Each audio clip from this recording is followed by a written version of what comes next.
I'm Mark Wybrow, and we're still in isolation. And I'm Andy McNabb, and welcome to the Electronic Cafe, episode 6. Let's get started.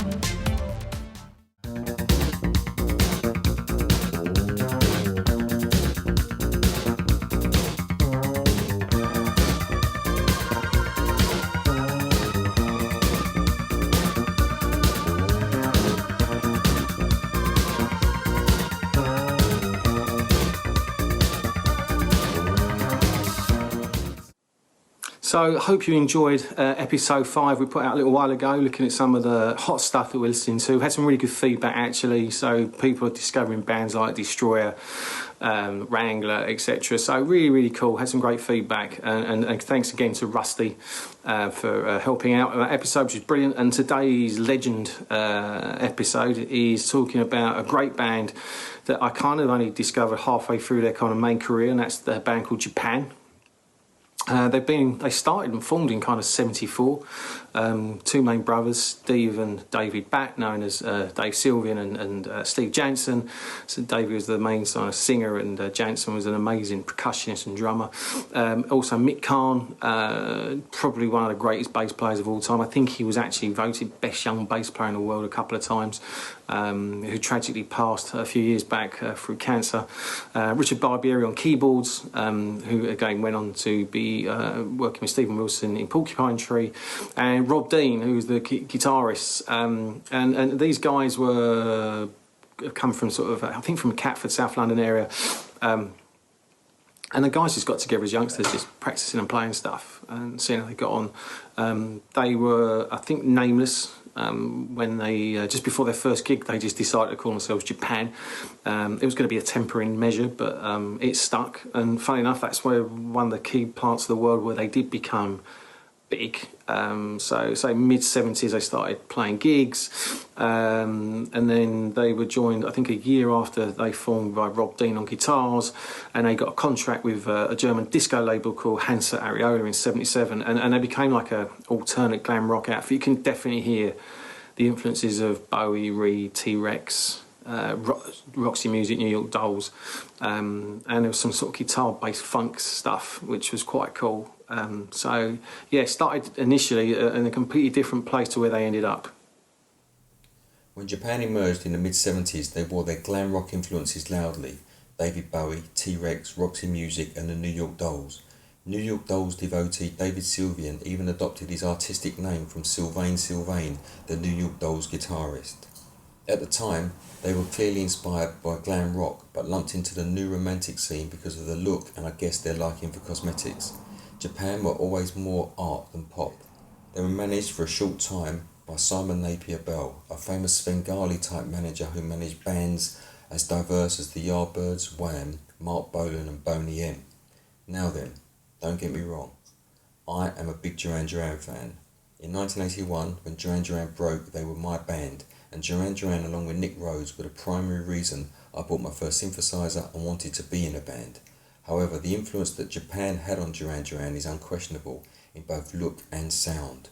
Japan were on heavy rotation at the Rum Runner Club in Birmingham, the club owned by Duran Duran's managers and where Duran Duran worked, rehearsed and performed.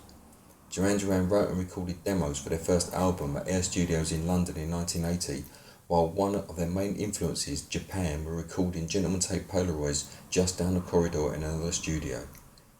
Duran Duran, mainly Nick Rhodes, also heavily adopted the Japan look of Polaroids. Japan split after 5 albums, however all members reunited 10 years after to record the Rain Tree Crow album, a Japan album that Dave Sylvian refused to call Japan. All band members except Sylvian wanted to use and capitalise on the Japan moniker, so I guess the writing was on the wall again.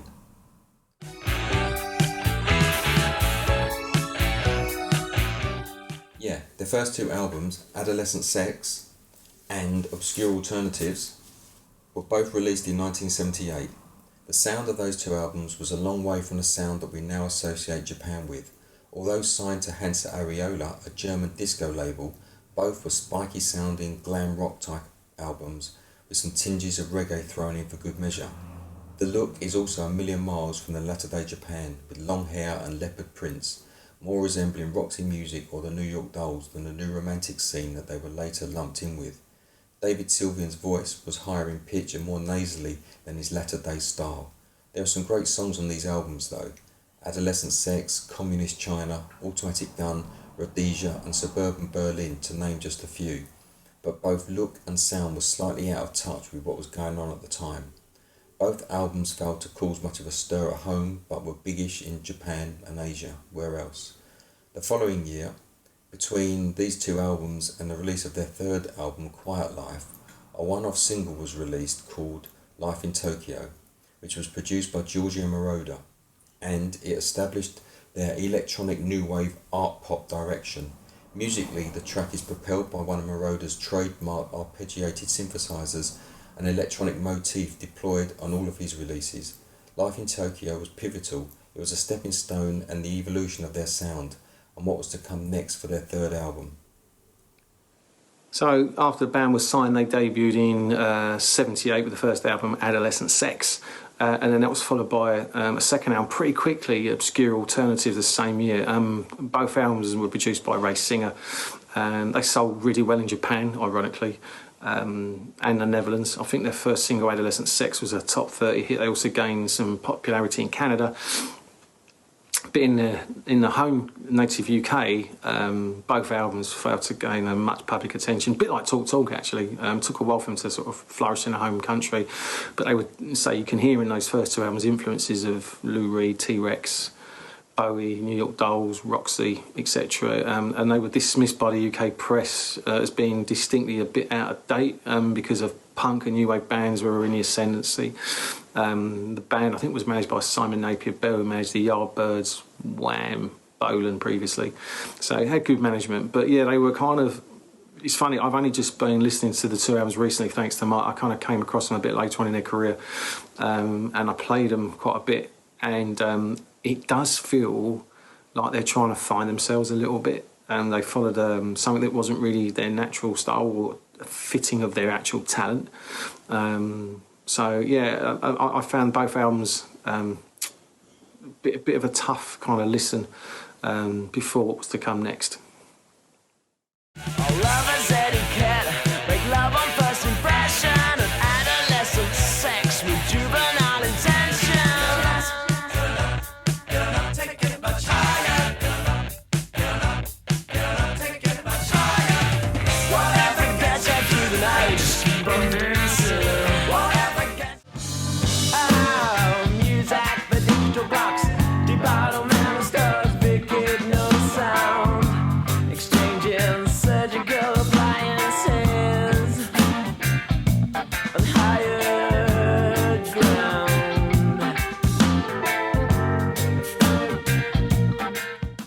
So, in their mid-career in '79 is when things started really changing for the band in a good way. The band briefly worked with the legendary Giorgio Moroder and co-produced and wrote a one-off single called Life in Tokyo, which is kind of where I discovered them. Just fell in love with that track. I thought it was absolutely brilliant. It was a massive change in their style from their sort of early guitar-laden recordings and moved them sort of from the glam rock sort of following they built and into the electronic new wave, and that continued on the third album, Quiet Life, which was out in '79 and was produced again by John Punter. And a review of the band's work described Quiet Life as defining a very European form of detached, sexually ambiguous and thoughtful art pop, not one too dissimilar to what the ever-persistent David Bowie had delivered 2 years earlier with Low. I think it really showcased Barbieri's synthesizers, Sylvian's change in voice. It became much more of a baritone, croony, sort of Brian Ferry-esque style. And Carn's distinctly fretless bass. I mean, you could put any record on it and I could tell you if Mick Carn played on it. It's just, the way he plays the bass is just incredible. And Dean's guitars in that album were becoming sparser and a bit more atmospheric. So yeah, and Quiet Life was their last studio album for Hansa before they got signed by Virgin and what was to follow up. Quiet Life was released in 1979, and as Andy said, it was the last released on the Hansa label before they switched to Virgin. The one-off Giorgio Moroder produced single, Life in Tokyo, which preceded this album, reconfigured Japan's sound and their shift from their glam origins into a more contemporary electronic new wave terrain. However, although the single Life in Tokyo was a big success, for some reason Giorgio Moroder wasn't considered to be the right choice to produce the album. That task was assigned to the band's manager Simon Napier Bell, along with John Punter, who had previously worked with Roxy Music. This was the album where Dave Sylvian found his voice, literally, revealing a new croon that was part Scott Walker, part Brian Ferry and part low-era Bowie. This can be heard to its full effect on the album's version of the Velvet Underground song All Tomorrow's Parties. This album was the transition album, the stylistic transition from their glam rock style of previous albums to a colder contemporary new wave synth style. Although sales were initially slow, Quiet Life was the band's first album to chart. Early material for the album had been considered and dropped, including the proposed title track called European Sun, which didn't even make it onto the album. This is a great song and later appeared on the compilation album Assemblage and was released separately by Hansa as a single when the band left and signed to Virgin. Quiet Life, All Tomorrow's Parties were the singles released from this album. Quiet Life has been described as one of the first released during the New Romantic era, although the band themselves always refuted that they had any connection with the New Romantic scene. For me, this is my favourite Japan album.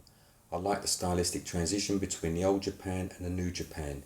It has a mix of their earlier rock sound coupled with their new synthesizer sequenced electronics. Fall in Love with Me is a great track. For me, this album just edges it in front of the next album, Polaroids. However, I know Andy is the other way around.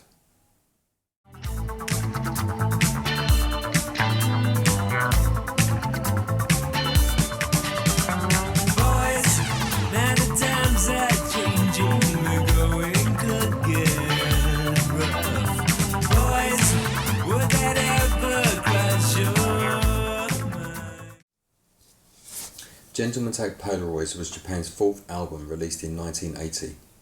Having quit the German label Ariola Hansa, it was their first album on Virgin Records and was both an extension of the electronic stylings of Quiet Life and a bold expression of their artistic ambition. Polaroids also marked the end of Rob Dean's time as Japan's guitarist.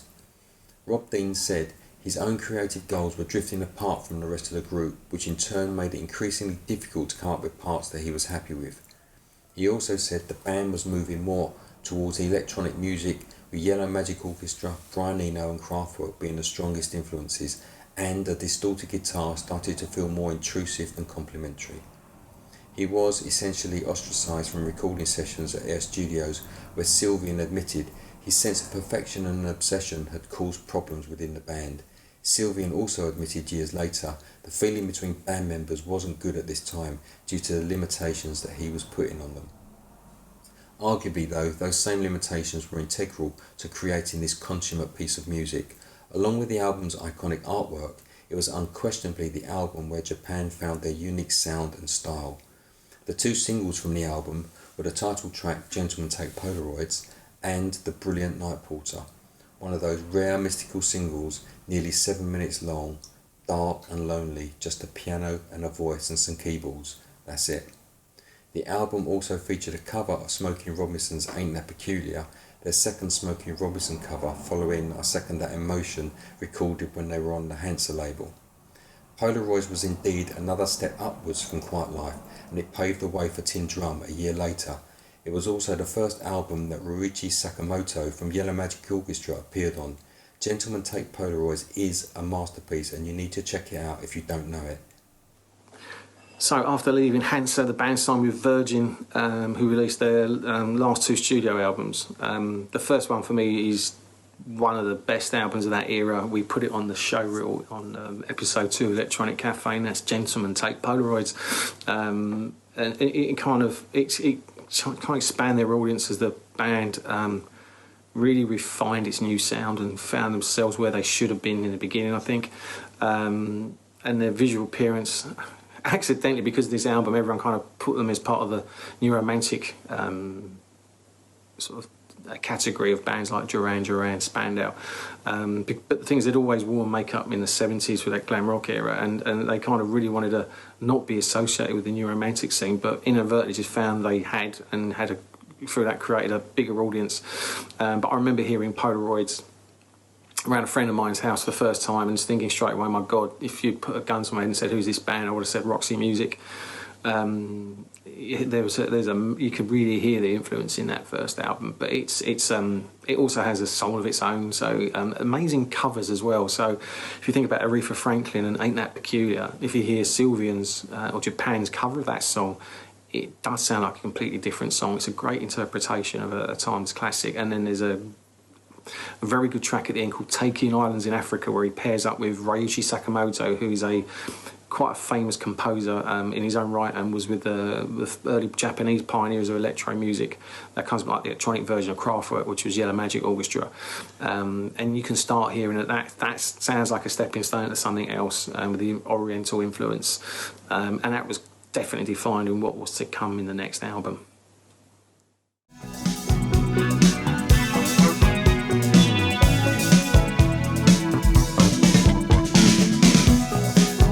There's a girl about town I'd like to know.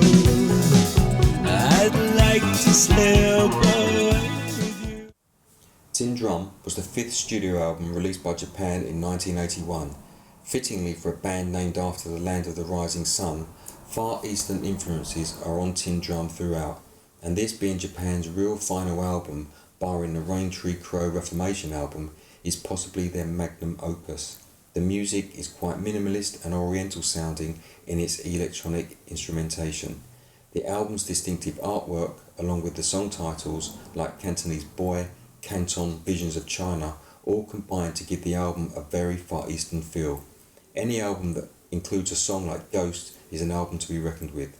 Tin Drum was unique and fearless. Even listening to it now, it's hard to believe that a record of this magnitude and complexity could be written and recorded by a bunch of blokes in their early 20s.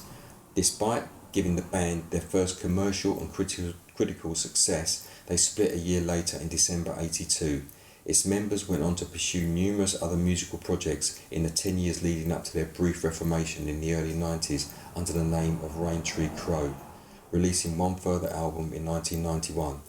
Nonetheless, Tin Drum is the third album in what is considered Japan's imperial phase. Their trilogy of albums from Quiet Life to Gentlemen Take Polaroids to Tin Drum is a period well worth listening to. So, after the success of Polaroids, as I mentioned earlier, there was that very influential track, Taking Islands in Africa, where they included Ryuichi Sakamoto from the Yellow Magic Orchestra. There's a Yellow Magic Orchestra, almost like the Japanese equivalent of Kraftwerk. And that started to really infiltrate their sound, to a point where Rob Dean, the guitarist, just wasn't needed. So he left the band, and that was also, despite the success of this album, was the start of the kind of end of the band, sadly. But yeah, Ghosts, which is a great track on the album, which peaks at number 5, completely different to most of their other stuff, but was a very big successful track for them. And then the tension started though once this album came out and they were getting real success. They did some sellout gigs at Hammersmith Odeon, I can't remember how many nights it was, but I was fortunate to be at one of those, and they were amazing. Two things that stuck out to me was the style and charisma of Sylvian and his voice. Actually, the whole band, how good a drummer Jansen was, the great keyboard sounds of Barbieri, and Mick Karn on that bass. And he literally did these moves where he glided across the stage. He was quite an incredible human being in terms of his musicianship, and his stagecraft was brilliant. So the best two albums for me, definitely Polaroids and Tin Drum. And so there's some great single success through Ghost, and previously they've done some re-releases of Quiet Life, Life in Tokyo, etc., which are really good tracks that always get the people dancing. But you know, the guys had so much style, charisma, and ultimately talent. But say with the personality conflicts coming to a kind of head, I think what really killed it off was when Mick Karn's girlfriend moved in with David Sylvian, and then it just completely fell apart. And then there's some brief collaborations. I think they did a their final performance was in '82 on the Old Grey Whistle Test, and actually it was 6 nights. I remember they sold out at Hammersmith Odeon, so fortunate to be on one of them. But out of that came a live album called Oil and Canvas, which is a really good album actually. But they had an extra guitarist and keyboardist, and Masami Toshiya, a Japanese musician, performed live on the stage, and that was it. But in terms of a band with a unique sound, a lot of talent, and an incredible amount of style, Japan are right up there. Mick Karn, I don't know who, but he was voted best young bass player in the world twice. David Sylvian was voted the world's most beautiful man in a couple of magazines. So they had a real kind of mixture of the coolness of Roxy and Bowie, I felt, towards the end, with a tinge of originality coming from their influences with bands like Yellow Magic Orchestra, etc. And it just worked so well. What they did and the output was amazing. There was one other album that I think brought them together a bit later on in the 90s.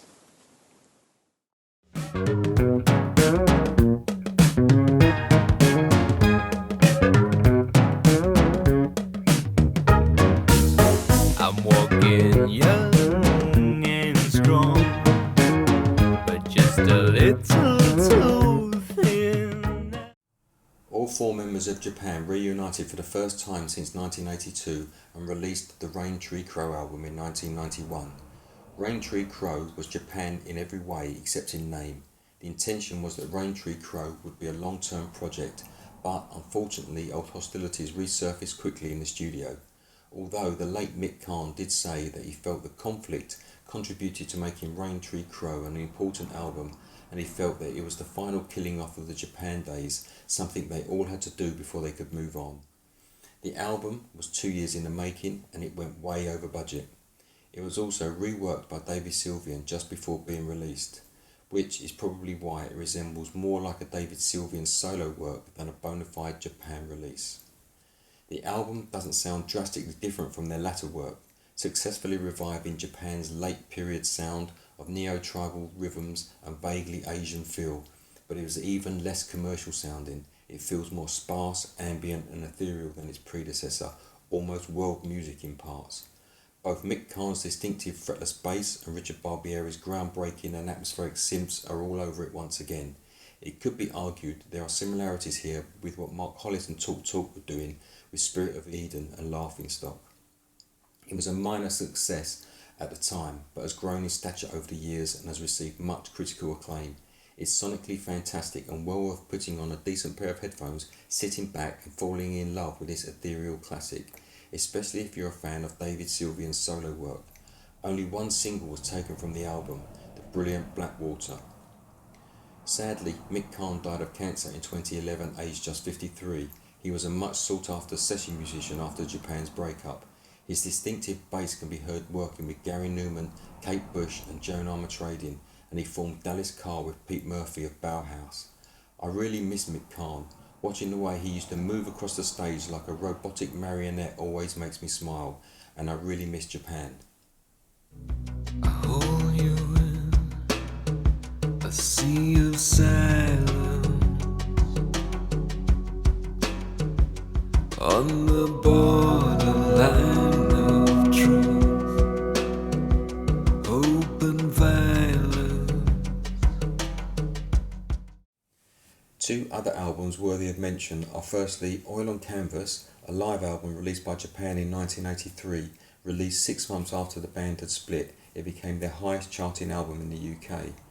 The live tracks on this double album were taken from the band's farewell performances on their Sons of Pioneer tour at Hammersmith Odeon in London in 1982. They played 6 nights at Hammersmith, and I was fortunate enough to go to one of those nights. Strictly speaking, the album wasn't a warts and all live album, as they took it back to the studio and overdubbed certain parts before releasing it. However, it's an incredible document capturing these final performances and well worth having. Secondly, the Assemblage compilation album, released in 1981 by their former record label Hansa, is also worth investigating. It contains songs compiled from their first 3 albums before they signed to Virgin Records. It contains both album tracks and non-album singles, tracks like European Sun and I Second That Emotion.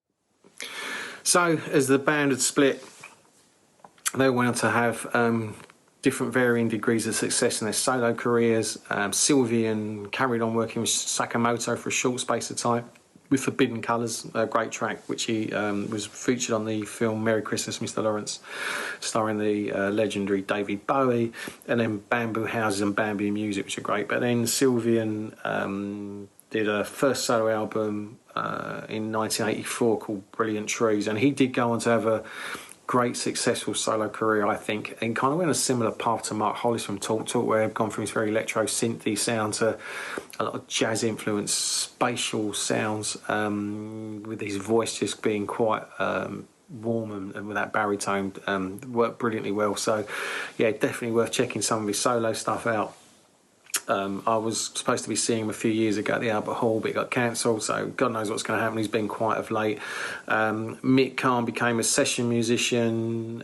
He worked with people like Newman, Gary Newman, Kate Bush, Joan Armatrading. He did a collaboration with Midge, a single called After a Fashion. He also did a brief project with Pete Murphy and Darley's Car. I think it's one album and an EP, and the EP was made just because Karn died, sadly. In I think 2012, something like that. It's quite some time ago, but yeah, a real sad loss. And Rob Dean went on to do some solo work, sort of session work with people like Gary Newman, Sinead O'Connor. Barbieri and Jansen did a brief project called the Dolphin Brothers, which has got when you hear Steve Jansen on vocals, you can hear his brother's sort of influence. So quite a nice album. I know lately Steve Jansen's gone on to do something called Exit North, which is gained cult status. Can't get the album for love or money. If you go on Discogs and you're looking to spend £200 or £300, you might be lucky. But yeah, really cool album actually. I'm desperate to get a copy. So yeah, that's kind of Barbieri. Went on to go Porcupine Tree with Stephen Wilson. So you know they've gone on to have pretty good solo careers or collaborations with other people. But I look back at that period in my life in the early 80s, or late 70s, early 80s, and I hear Quiet Life, Life in Tokyo, the Polaroids and Tin Drum albums, and I look back with fond memories and great affection and a ton of admiration for a fantastic band. Definitely worth exploring. I would thoroughly recommend you invest in Gentlemen Take Polaroids and Tin Drum. Two great albums to check out, and then look at some of Sylvian's solo stuff. But yeah, really great band, definitely deserve legendary status.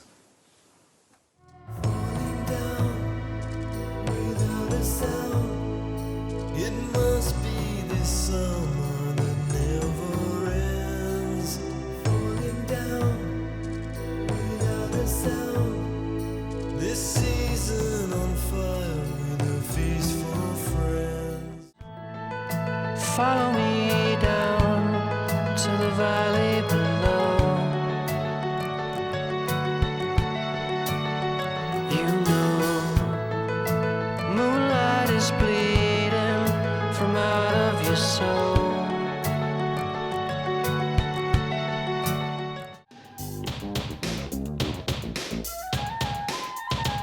Together arm in arm, Inland Avenue wide and tall, tower block buildings telling tales. Is this spring or fall? In summary, Japan were a huge band in the early 80s in both music, style, sound and influence. Not including Raintree Crow, the evolution from a spiky guitar-driven glam rock band to a far eastern sounding synth electronica band all happened in just 5 albums. Even more remarkable, it was 5 albums in just 4 years, between 78 and 81. Sadly, Mick Karn died in 2011, aged just 53, but David Sylvian, Steve Jansen and Richard Barbieri are all still very much active and still releasing new music via solo work or collaborations. There's even rumours of new music from original guitarist Rob Dean, who's been on a musical sabbatical for a number of years and whose principal activity now is a professional ornithology writer and an artist on the birds of Central America. So, watch this space.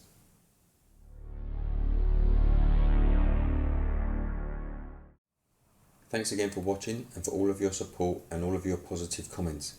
Please don't forget to subscribe. especially as in our next episode, episode number 7, we will be randomly picking the winner of our subscriber competition, where one of our lucky subscribers will win the limited edition Rusty Egan Welcome to the Dance Floor vinyl LP, signed by the legendary Rusty Egan himself. All you have to do is subscribe, so hit that button and be in the draw. Thanks again for watching, and see you next time. Take care.